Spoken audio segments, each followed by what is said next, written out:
السلام علیکم ورحمۃ اللہ وبرکاتہ۔ جتنے بھی میرے دوست ہیں میں امید رکھتا ہوں کہ وہ بخیر عافیت ہوں گے۔ اللہ تعالیٰ سب کو دین و دنیا کی سعادت نصیب فرمائے۔ ایک میرے عزیز دوست ہیں جنہوں نے مجھے وطر کے بارے میں پوچھا ہے کہ وطر کس طرح پڑھنی چاہیے، کتنی رکعتیں ہیں اور کب اس کو پڑھا جائے، اور اس حوالے سے انہوں نے مجھ سے پوچھا ہے کہ ہماری رہنمائی فرمائے۔ تو میرے عزیز دوستوں، وطر جو ہے وہ 3 رکعتیں ہیں جو حضور علیہ الصلوۃ والسلام نے اپنی زندگی کے اندر پڑھی ہیں، اور یہ واجب ہے۔ اس کا طریقہ یہ ہے کہ سب سے پہلے آپ نے نیت کرنی ہے۔ نیت زبان سے کریں تو یہ مستحب ہے، اور اگر دل کے اندر ارادہ ہے تو 3 رکعتیں میں نے پڑھنی ہے تو آپ فوراً ہی اللہ اکبر کہیں۔ اللہ اکبر کہنے کے بعد آپ نے ثنا پڑھنی ہے، سبحانک اللہم، اور اس کے بعد اعوذ باللہ من الشیطان الرجیم بسم اللہ الرحمن الرحیم کے بعد سورہ فاتحہ، اور سورہ فاتحہ کے بعد آپ نے سورہ نصر یا کوئی بھی سورت آپ پڑھ سکتے ہیں۔ بہتر یہ ہے کہ آپ سورہ نصر پڑھیں، اذا جاء نصر اللہ والفتح۔ اس کے بعد آپ وہ رکعت مکمل کریں۔ رکعت مکمل کرنے کے بعد دوسری رکعت کے لیے آپ کھڑے ہوں گے تو آپ سب سے پہلے بسم اللہ الرحمن الرحیم پڑھیں، اس کے بعد سورہ فاتحہ۔ سورہ فاتحہ کے بعد آپ سورہ لہب تبت یدا ابی لہب وتب یہ سورت پڑھیں، اور اگر یہ یاد نہ ہو تو کوئی بھی اور سورت آپ ملا لیں۔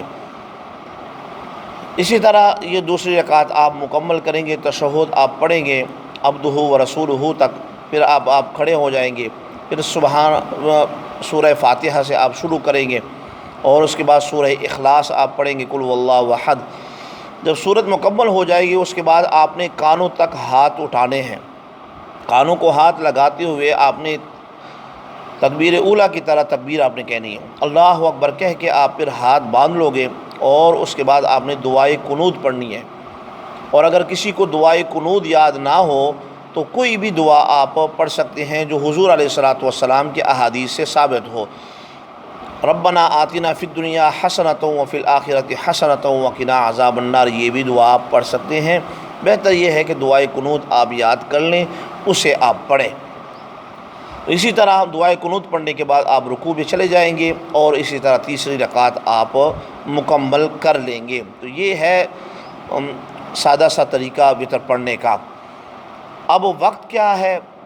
بہترین وقت تو یہ ہے کہ اگر کوئی صبح تہجد کے لیے اٹھ سکتا ہو تو وہ صبح کے وقت پڑھے، لیکن اگر کوئی وقت اٹھنے پہ قادر نہ ہو تو پھر اس کے لیے افضل وقت یہ ہے کہ اول وقت میں، یعنی عشاء کی نماز کے فرضوں کے بعد، سنتیں پڑھنے کے بعد فوراً ہی اسے وطر کو پڑھ لیں، تو اللہ تعالیٰ اس کو ثواب عطا فرمائے گا۔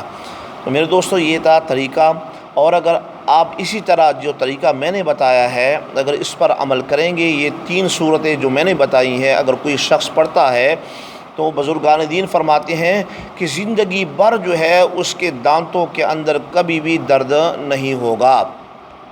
یہ کوئی بھی شخص اگر دانت کے درد میں مبتلا ہے تو اگر اس طریقے پہ وہ روزانہ وطر یہ 3 صورتیں وطر کے اندر پڑھتا ہے تو انشاءاللہ اللہ تبارک و تعالیٰ اس کے دانت درد کو ہمیشہ کے لیے ختم فرما دے گا۔ آمین، وآخر دعوانا ان الحمد للہ رب العالمین۔